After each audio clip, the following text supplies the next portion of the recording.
Spoštovani, lepo pozdravljeni in dobrodošli v Muslimanski kulturni center v Ljubljani.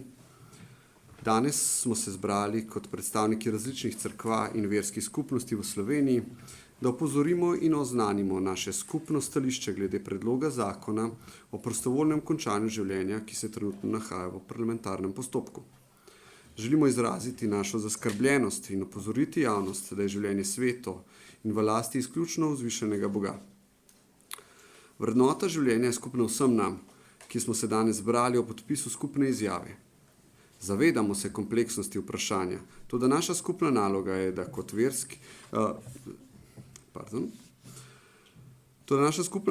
da opozorimo na negativne posledice predlaganega zakona, saj je naša dolžnost kot verskih skupnosti, da opozarjamo na negativne dejavnike, ki vplivajo na razvoj družbe in ohranjanje njenih vrednot. Življenje kot tako je vsekakor najbolj pomembna vrednota za slehernega posameznika. Zato ne moremo sprejeti dejstva, da bo država uzakonila samomor s pomočjo drugih oseb. To je za nas nedopustno. Glede na vse okoliščine in dogajanja v slovenski družbi, glede tega vprašanja v preteklem obdobju, se je rodila skupna ideja, da kot predstavniki cerkva in verskih skupnosti opozorimo skupno izjavo, da se ne strinjamo s predvidenim zakonom in pozovemo odgovorne, da zavrnejo predlog zakona in ne omogočijo samomora s pomočjo. Pripravili smo skupno izjavo, ki jo bomo sedaj prebrali. Izjavo bo prebral gospod Tilen Vesenjak. Skupna izjava verskih skupnosti glede uvajanja samomora s pomočjo v slovensko zakonodajo. Naš čas je zaznamovan z etičnimi dilemami, s kakršnimi se človeštvo še ni srečalo. Ko se v Sloveniji soočamo s predlogom zakona o prostovoljnem končanju življenja, prihaja na površje zaskrbljenost vsakega človeka o tem, ali bo lahko doživel miren konec svojega življenja. Binkošna cerkev, evangeličanska cerkev Augsburške veroizpovedi v Sloveniji, Islamska skupnost v Republiki Sloveniji, Judovska skupnost Slovenije, Katoliška cerkev na Slovenskem, Makedonska pravoslavna cerkev ter Srbska pravoslavna cerkev se želimo opredeliti do teh vprašanj, predvsem ob poskušanju, da bi bil slovensko zakonodajo uveden samomor s pomočjo. Kljub napredku medicine ostaja dejstvo, da smo ljudje podvrženi staranju, bolezni in trpljenju, neizogibno pa tudi smrti. Ob tem se treba zavedati, da je vse to del celote človeškega življenja. Človeštvo vedno znova išče odgovor na vprašanje trpljenja, posebej danes, ko je medicina sposobna podaljšati življenje, s tem pa včasih tudi umiranje in trpljenje. Vedno se je treba prepričati, da razni medicinski posegi resnično služijo namenu zdravljenja. Vsak človek ima možnost, da se odpove tistim terapijam, ki ne bi odpravile trpljenja in bolezni, ampak bi le podaljšale agonijo. Storiti je treba vse, da se trpečemu človeku pomaga, mu lajšati bolečine, mu biti blizu in izkazovati vsakršno medicinsko, versko, čustveno podporo, ki jo ranljiv človek potrebuje. Narediti je potrebno vse, da bodo vsi, tako najbližji kot tudi družba kot taka, pripravljene pri tem spremljanju sodelovati. Katerakoli družba svojo človečnost pokaže tako, da ranljivim, bolnim, ostarelim in trpečim osebam pomaga na vse načine, da bi lahko vsak njen član kljub bolezni in staranju nekoč doživel svoj odhod v miru. Vsekakor trpečim, predvsem neozdravljivo bolnim, ne bomo pomagali tako, da jim, celo na ravni zakonodaje, ponudimo kakršnokoli obliko predčasnega dokončanja življenja. S tem zgolj uvajamo razlikovanje med vrednim in nevrednim človeškim življenjem. Vsako dejanje, s katerim namerno končamo svoje življenje ali življenje drugega, pomeni popolno nasprotje tega, k čemur bi morali kot družba stremeti, k spoštovanju in skrbi za vsako človeško življenje. Tako z etičnega kot verskega vidika je takšno dejanje nedopustno. Uvajanje možnosti samomora s pomočjo pa pomeni družbeno odpoved skrbi za najbolj ranljive. Namesto, da v družbo uvajamo misel na možnost prostovoljne smrti, bi morali sredstva vlagati v preprečevanje želje po smrti, ko se ta pojavi zaradi trpljenja v bolezni ali ob koncu življenja. Vsak neozdravljivo bolan posameznik mora biti deležen najboljše in najcelovitejše možne paliativne oskrbe. Telesne, čustvene, socialne, verske in duhovne. Paliativna medicina zagotavlja celovito in učinkovito podporo trpečim bolnikom in njihovim družinam, tudi kadar bolezni ni mogoče pozdraviti. Zato spodbujamo paliativno oskrbo pacienta in njegove družine v zadnjem obdobju življenja. Namesto hitrih rešitev v obliki navajanja na misel o samomoru, spodbujamo plemenito človeško predanost skrbi drug za drugega, zlasti za tiste, ki trpijo. Binkoštna cerkev, evangeličanska cerkev Augsburške veroizpovedi v Sloveniji, Islamska skupnost v Republiki Sloveniji, Judovska skupnost Slovenije, Katoliška cerkev na Slovenskem, Makedonska pravoslavna cerkev ter Srbska pravoslavna cerkev skupno izjavljamo. Prvič, da bi zakonsko uvajanje možnosti samomora s pomočjo pomenilo posredno spodbudo bolnikom k končanju lastnega življenja, kar kategorično zavračamo. To je etično nesprejemljiv ukrep pomoči neozdravljivo bolnim v naši družbi. Drugič, da si moramo prizadevati, da se neozdravljivo bolni ne bi čutili v breme družbi, da se ne bi počutili nekoristni in da bi se vsi zavedali vrednosti in dostojanstva vsakega, tudi ranljivega življenja. Družbena sredstva je potrebno vlagati v celosten pogled na človeka in v razvoj paliativne oskrbe. Tretjič, da je potrebno storiti vse, da bi bila vrednota človeškega življenja, ki je del stvarnika, v naši družbi vedno bolj spoštovana in negovana. Predlog zakona o prostovoljnem končanju življenja je popolno nasprotje temu prizadevanju. In četrtič, da je potrebno predlog zakona o prostovoljnem končanju življenja nemudoma umakniti iz parlamentarnega postopka, začeti strateško, premišljeno in široko razpravo o teh temah ter iskati trajne, človekoljubne in dostojne odgovore na vprašanje človekovega trpljenja. Hvala. Sedaj mi dovolite, da predstavim in zaželim dobrodošlico podpisnikom skupne izjave. V imenu Katoliške cerkve bo izjavo podpisal predsednik Slovenske škofovske konference, škof dr. Andrej Saje. V imenu Evangeličanske cerkve bo izjavo podpisal škof magister Leon Novak. V imenu Binkoštne cerkve bo izjavo podpisal superintendent pastor dr. Daniel Grabar. V imenu Judovske skupnosti bo izjavo podpisal gospod Boris Čerin Levi. In v imenu Islamske skupnosti v Republiki Sloveniji bo izjavo podpisal predsednik Mešihata Islamske skupnosti v Republiki Sloveniji, mufti magister Nevzet Porić.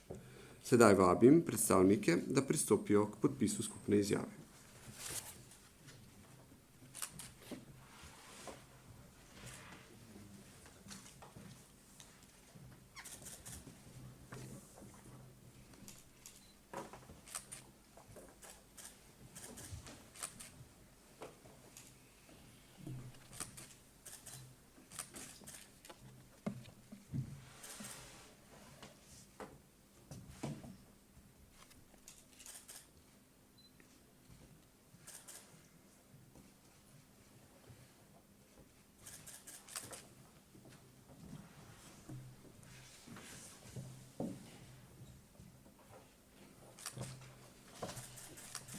Lepo pozdravljeni.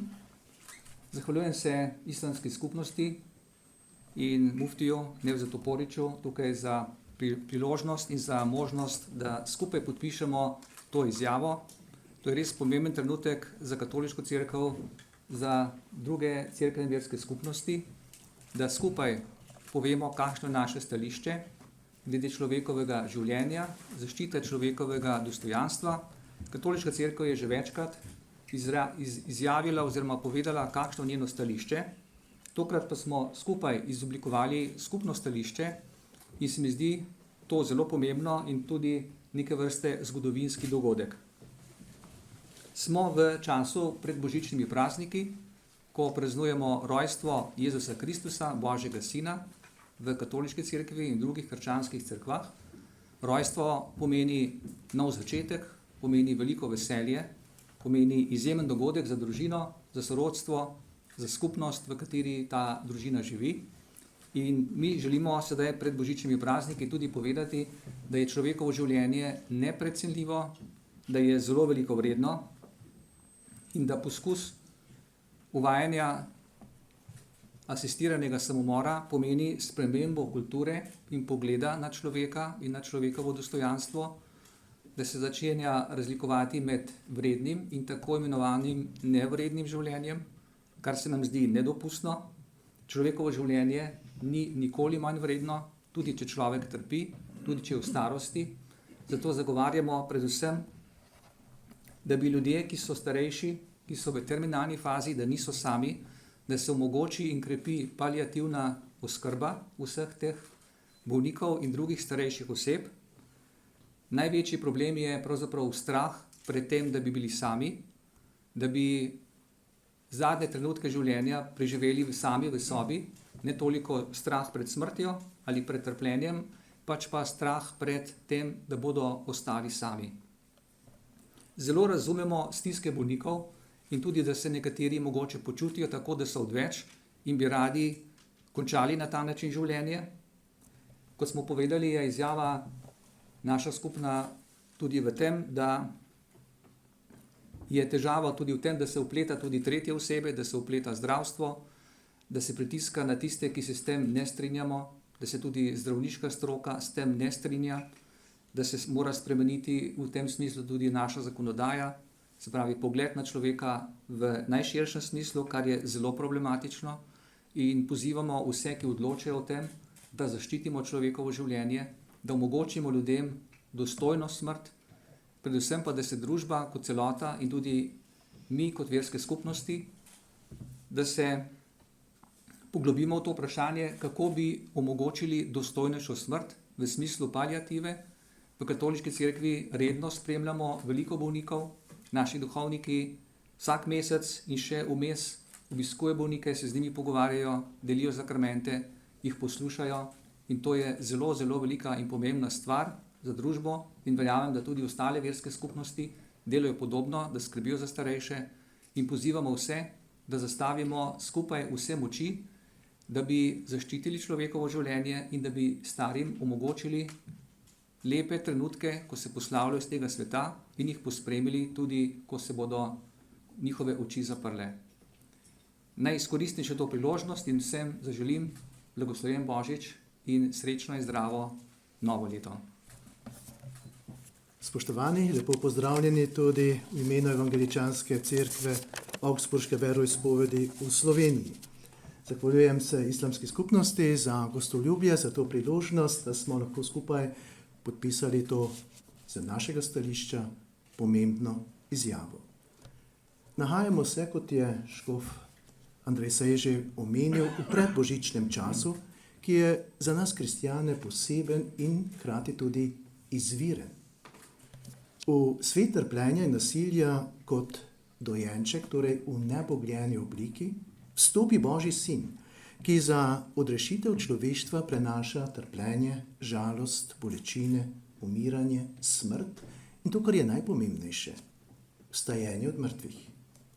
S svojim delovanjem in učenjem Kristus sporoča, da je Bogu mar za nas in da smo z namenom ustvarjeni po njegovi podobi.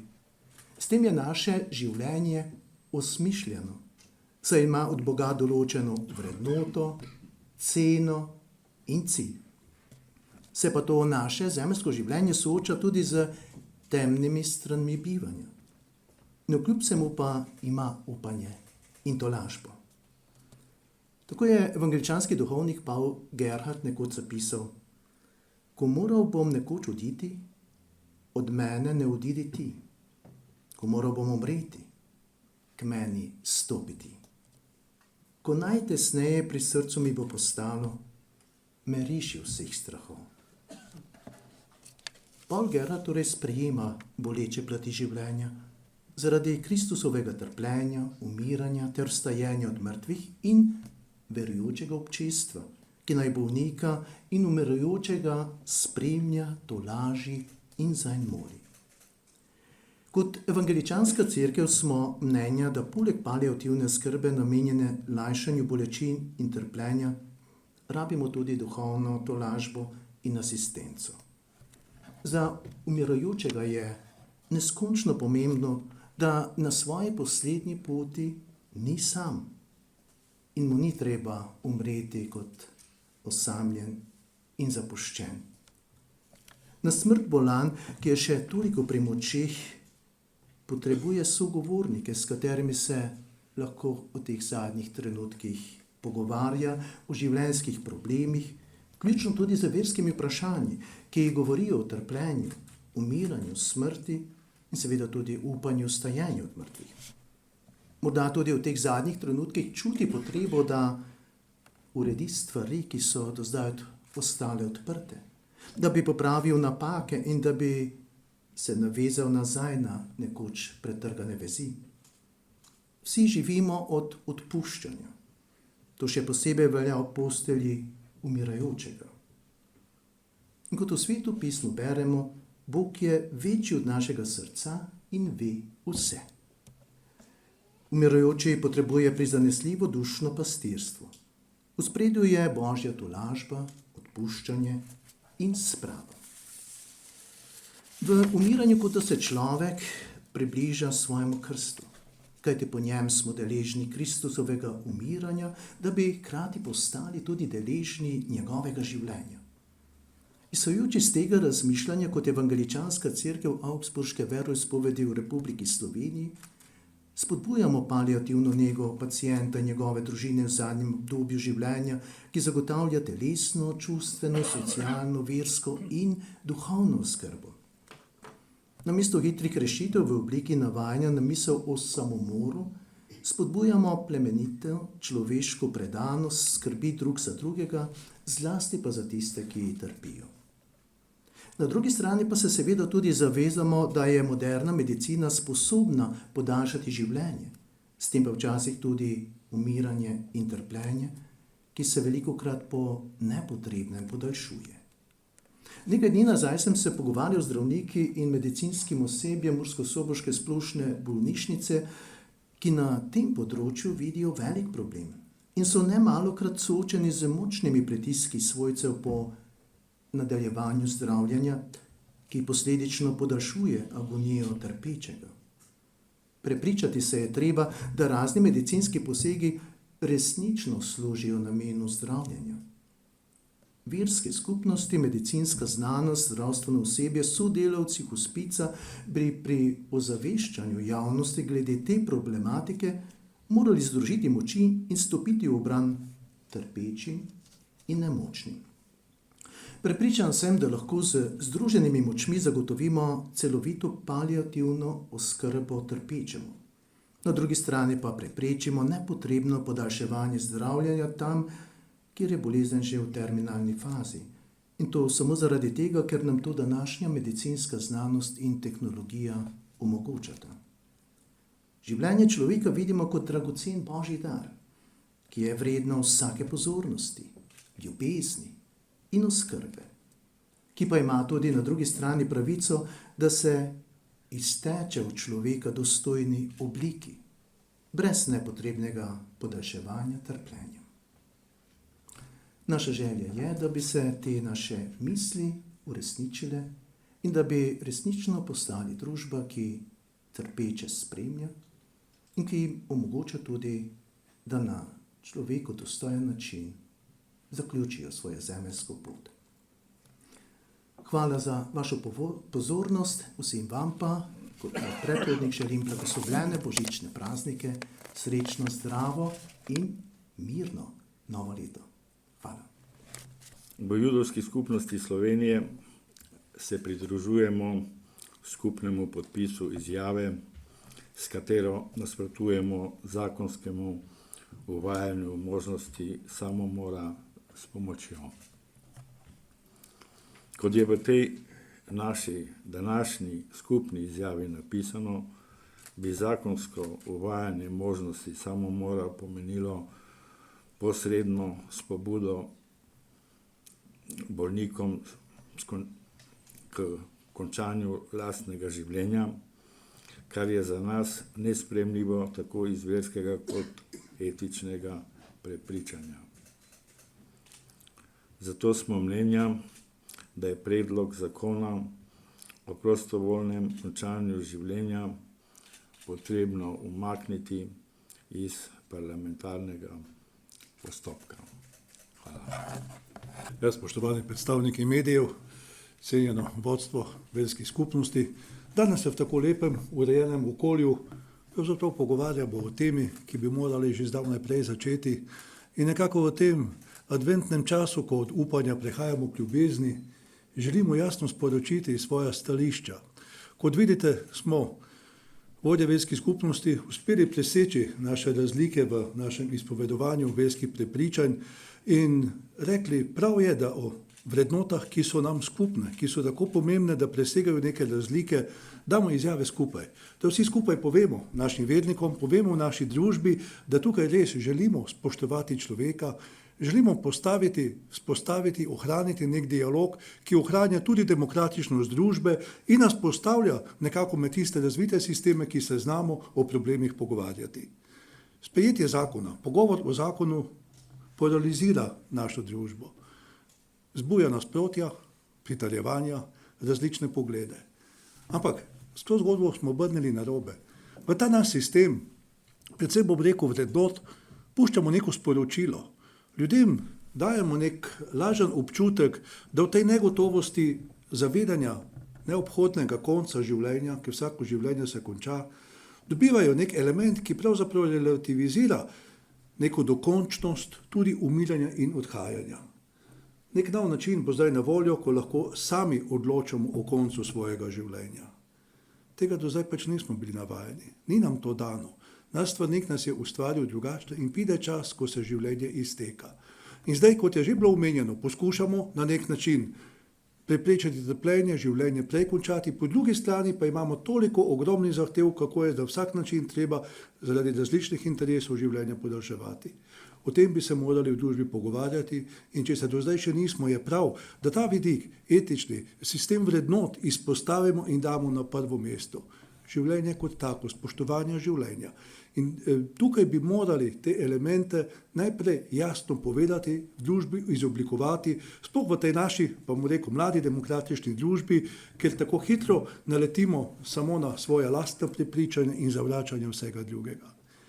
Ko se srečamo z bolniki, umirajočimi, paliativnimi, tistimi, ki odhajajo, je vprašanje povsem drugačno. Je vprašanje neizbežnega zavedanja, konca, odhajanja, izgube vsega tega, kar imamo. Veliko bi lahko o tem povedal. In tukaj je najhuje človeku, tako tudi strokovnjaki ugotavljamo, osamljenost, ki nas doleti. Ko človek ostaja nekje odrinjen od svojih dragih, iz svojega okolja, nekje v brezčutnem okolju, ki lahko samo pričakuje nek konec, ko se bo za to odločil, ni prijetno. Kot zdravnik sem pospremil veliko pacientov v zadnjih izdihljajih življenja. In moram vam povedati, kaj pomeni povsem neznanemu človeku, ko začuti toplo roko, ki ga prime in pospremi v zadnjih trenutkih. A mislimo na to, ko se o tem pogovarjamo, kaj ljudem omogočamo. Tudi paliativni bolniki, tudi trpeči bolniki v koncu življenja potrebujejo upanje. To ni več dolgoročno upanje. To so morda svetli trenutki, da bom preživel nekaj minut brez bolečin v pogovoru s svojimi najbližjimi. Jemljemo jim ga na tak način, ko začno razmišljati o prostovoljnem zaključku življenja. Upanje je povezano z zaupanjem. Zaupanje v ta sistem. A bo zdaj tukaj nek zdravstveni sistem, ki bo v nekem trenutku, ko bom morda zgubil voljo do življenja, končal moje življenje.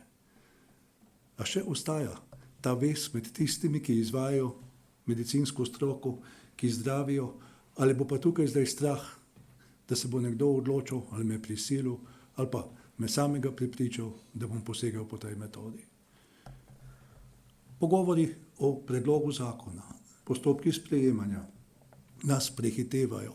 Nismo razčistili teh dilem ne pri sebi, ne v skupnosti, ne kot družba. In tukaj želimo verske skupnosti dati to jasno izhodišče. Vrednota življenja, spoštovanje življenja in razumevanje, da je vsako življenje povezano tudi z neizbežnim koncem.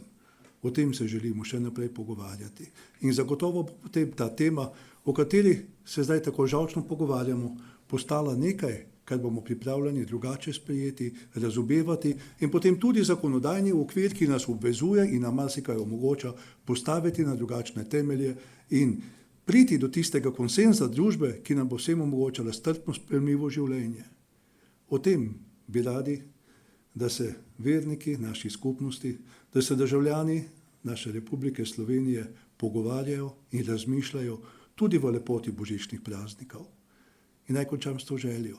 Naj bodo tudi vsa praznovanja v vsej lepoti in milini božičnega dogajanja, pa tudi prepredena za našimi stiskami, strahovi in bojaznimi, kako bo v prihodnje, posvečena tudi tej misli. Vsako življenje se bo izteklo. Jaz ga želim odživeti v tem upanju, ljubezni, za katero mi tudi božično praznovanje daje navdih in moč. Da potem vsi skupaj našli pravo pot tudi do težkih vprašanj v naši družbi. Hvala za vašo pozornost. Spoštovani, lepo pozdravljeni, dobrodošli v Muslimanskem kulturnem centru. Veseli smo, da danes gostimo predstavnike različnih cerkva in verskih skupnosti tukaj pri nas in da podpisujemo oziroma smo podpisali izjavo kot nek opomin družbi, v kateri živimo. Povzdignili smo svoj glas in želimo opozoriti na tisto, kar ni sprejemljivo ne za nas, ne za družbo, v kateri živimo. Saj je vrednota življenja ena od najbolj pomembnih vrednot, o kateri se vsi skupaj strinjamo. Na samem začetku želim poudariti, da evtanazija ali predčasna prekinitev življenja je v islamu prepovedana. Torej, aktivna evtanazija je način umora, kar je v islamu prepovedano. Dovoljeno je ustaviti zdravljenje osebe, za katere zdravniki ocenijo, da ni upanja v njeno ozdravitev, vključujoč izklapljanje aparatov za umetno dihanje in umetno ohranjanje krvnega obtoka. Prenehanje zdravljenja, tako imenovana pasivna evtanazija, v tem primeru se ne obravnava kot umor. To je stališče islamske skupnosti, ki je nekako tudi zavzeto v skupni izjavi, ki smo jo podpisali. Želim poudariti, da je v sekularnih družbah, tudi Slovenija je sekularna družba, je sveto potisnjeno na obrobje družbene hierarhične lestvice. Ampak to se na nek način nanaša samo na družbe, ki so že zaključile proces sekularizacije. Verjetno je Slovenija tudi v procesu zaključka sekularizacije in se potem začenjajo procesi oziroma pogovori tudi o takšnih vprašanjih, kot je recimo vprašanje splava, evtanazije, bioetičnih vprašanjih, reproduktivni medicini in tako dalje. Na ta vprašanja ni jasnih odgovorov. Torej, v sekularnih družbah so nesporni trendi, ki nas oddaljujejo od religijskih vrednot. Torej, veliko je slišati vsega tega, kar se dogaja in nas oddaljuje od vrednot, ki jih mi kot verske skupnosti zagovarjamo. Torej, veliko je glasov tudi v Evropi, ki jih lahko slišimo, ki spodbujajo dialog z religijo. Toda, ko govorimo o dialogu z religijo, potem moramo vedeti, da je govor o religiji, da on podrazumeva torej govor o morali in etiki. Ne moremo se pogovarjati o religiji oziroma imeti dialog z drugimi brez teh vprašanj. Mi kot verske skupnosti ne moremo odstopiti od morale in etike, kateri zagovarjamo. Torej, islam je etično usmerjena religija, ki isto kot judovstvo in krščanstvo sprejema temeljno etiko elementarne ljudskosti, ki se temelji na Božji besedi in volji. Človek kot človek ni prepuščen sam sebi, ni pozabljen in zapuščen, da živi brez cilja. Potovanje brez cilja, življenje brez izvira in izliva bi bila velika kazen za človeka. Zato je evtanazija kršenje etičnih, pravnih, verskih in zdravstvenih kodeksov. V zvezi z evtanazijo je težko pričakovati neko univerzalno strinjanje ali nestrinjanje. Država in državne inštitucije včasih morajo zaščititi svojega državljana oziroma svoje državljane od njih samih. In zaradi tega se ne strinjamo z predlogom zakona o prostovoljnem končanju življenja oziroma s pomočjo druge osebe. Torej, potrebno je pustiti, da gre bolezen po svoji poti. Zdravniški poseg, ki bi imel za cilj, da namerno prekine življenje, je neetičen, celo ko gre za željo bolnika. Soglasje za evtanazijo, ki je dano v neki zgodnji fazi življenja, ne more torej biti veljavno v času, ko je nekdo bolan. Torej, ko je nekdo bolan, ima popolnoma drugačno upanje. Ima upanje za ozdravitev. Zaradi tega je treba tem ljudem pomagati. Želimo si, da bo na koncu odločitev družbena, lahko je tudi referendumska na koncu koncev, ampak verske skupnosti smo moralni korektiv družbe, v kateri živimo. Zato je nujno, da opozorimo na problem in se zavzemamo za vrednoto življenja. Nekdo bo rekel, da gre za demokracijo in demokratične vrednote, svobodo izbire. Pa vendarle, potreben bo dober in dolg premislek, preden se lotimo sprejemanja zakona o pomoči pri samomoru. Življenje je eno in ko se enkrat odločimo, da za prekinitev povratka ni. Torej, ni popravnega izpita. Takrat je konec. Želim samo izkoristiti še priložnost mogoče, da opozorimo tudi na zakon o verski svobodi, ki se na nek način spreminja mimo dialoga z verskimi skupnostmi. Mislim, da je čas, da se tudi država začne pogovarjati z nami oziroma prisluhniti našim zahtevam, našim potrebam in skupaj z nami popraviti oziroma popravljati zakon o verski svobodi, ki je zelo pomanjkljiv in ki potrebuje reformo oziroma potrebuje spremembe, ki bi olajšale verskim skupnostim njihovo delovanje. Ob koncu, glede na to, da se nahajamo v predbožičnem in predprazničnem času, želim svojim kolegom čestitati, seveda vsem katolikom, evangeličanom, čestitati božične praznike, blagoslovljen Božič in srečno novo leto. Hvala lepa. Hvala lepa za vprašanje.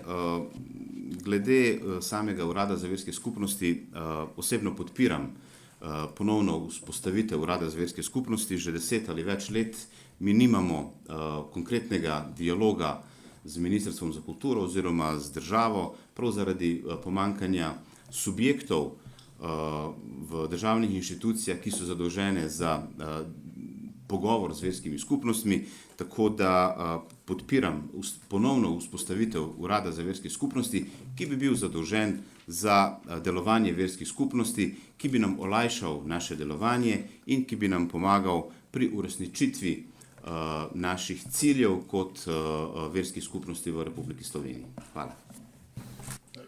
Hvala lepa. Kot sem že povedal, katoliška cerkev veliko časa in moči posveti bolnim, starejšim. Naši duhovniki redno obiskujejo mesečno in še vmes bolne, starejše in tiste, ki so potrebne pomoči. Kar se tiče hospica, lahko govorim za našo škofijo v Novem mestu, razmišljamo o tej smeri in iščemo možnosti, študiramo to vprašanje zelo aktivno in imamo že neko vizijo, vendar ne bom bolj konkreten, ker še ne vem, kaj je možno uresničiti. Zavedamo se, da je to zelo pomembno in da bi s tem tudi mi pokazali še nek dodaten del naše skrbi za bolne.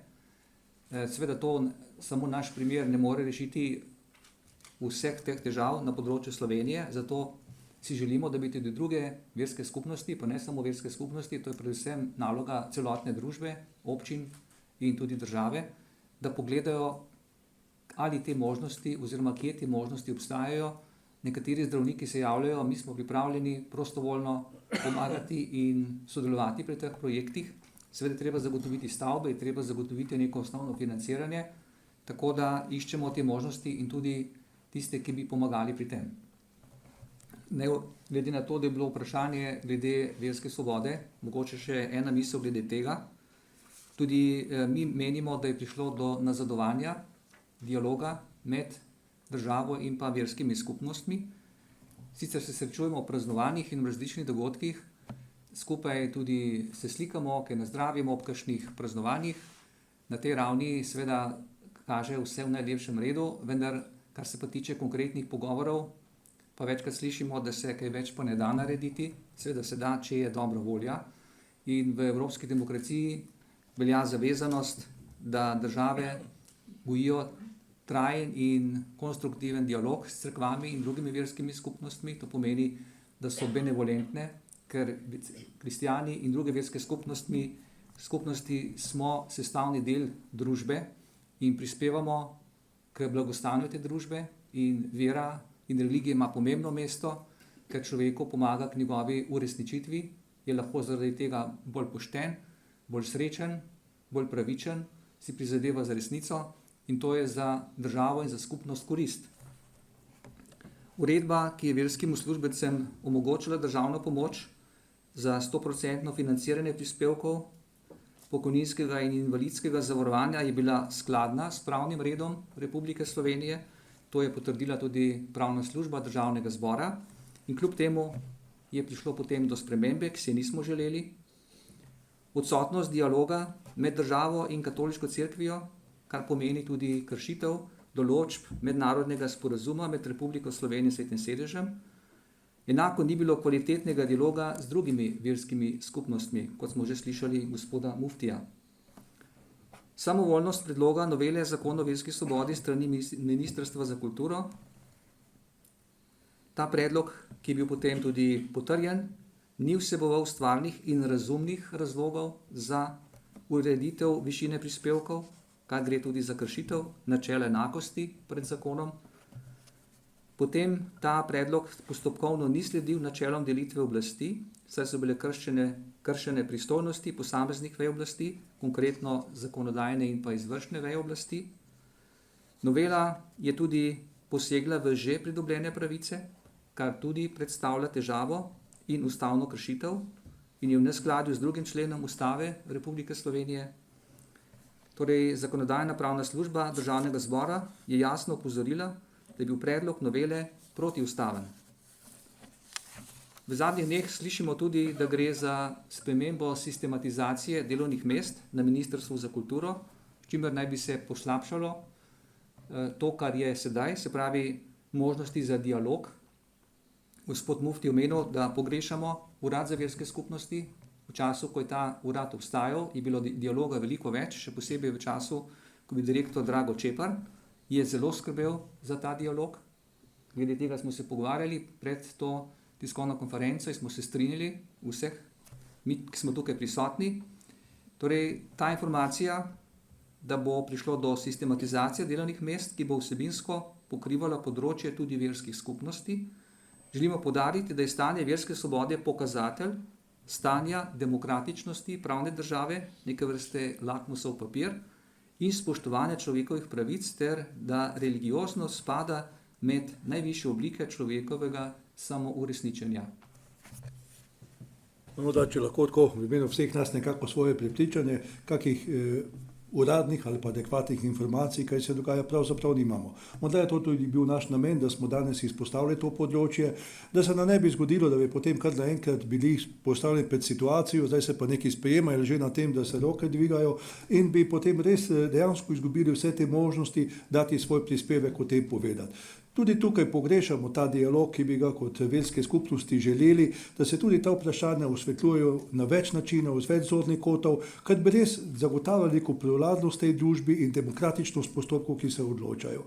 Tako da v tem trenutku pomanjkanje nekih informacij si samo želimo, da res tukaj širše vse pogovorimo, da smo slišani, da ljudje vedo, kakšna so ta prepričanja, stališča in da pravzaprav res gremo od nekih političnih, vsakodnevnih akcij v neko iskanje družbenega konsenza, ki nas bo dvignil nad neke vsakodnevne dogodke, politično priljubljene ali pa ne dogodke in nam pomagal, da smo res družba, ki imamo izpostavljene vrednote, ki vemo, o čem se pogovarjamo in da poznamo ta dialog. Tudi, kar je bilo povedano, dejansko vse te spremembe, ki so v družbi, nekako tudi ta sistem spreminjanja Urada za verske skupnosti, zdaj kot sestavni del službe za raznolikost in človeške pravice pri ministrstvu, nas potiska v kot in tukaj bi si res želeli več informacij, kar bi zagotovo Urad za verske skupnosti tudi na področju sprejemanja zakona omogočal.